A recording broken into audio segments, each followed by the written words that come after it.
महेश प्रजापति जी, पाली से। राधे राधे महाराज जी। महाराज जी, मैं 2 वर्ष से आपका निरंतर एकांतिक वार्तालाप सुन रहा हूँ। वह निरंतर दिनचर्या भी चल रही है आपकी कृपा से।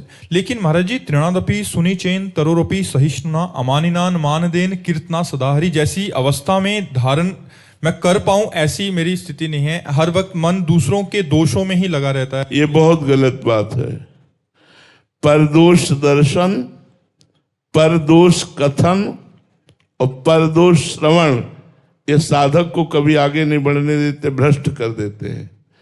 यहां तक हम कह सकते हैं कि आपकी साधना भी नष्ट हो जाएगी अगर ये परदोष दर्शन का स्वभाव रहा। किसी वैष्णव, किसी संत के दोष दर्शन करके उनका वर्णन कर दिया, उस पर आप चिंतन विचार करने लगे, श्रवण करने लगे, तो आपकी साधना नष्ट हो जाएगी। पर निंदा करना, पर निंदा श्रवण करना, ये सब महत सुकृत नष्ट करने वाले हैं। पर निंदा के किए ते आवत नहीं कछु हाथ, मूरख पर्वत पाप को ले चल अपने साथ।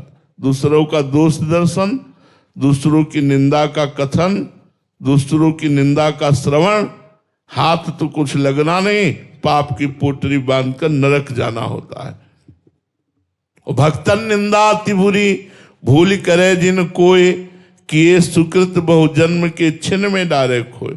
भक्तों की निंदा तो अति बुरी, यदि कहीं भक्तों की निंदा कर दी तो बहुत जन्मों के सुकृत एक क्षण में नष्ट हो जाएंगे और आपका अमंगल हो जाएगा। ये वृत्ति नहीं रहनी चाहिए, इसको हटाइए आप। साधन चाहे कम बने पर दोष दर्शन नहीं होना चाहिए।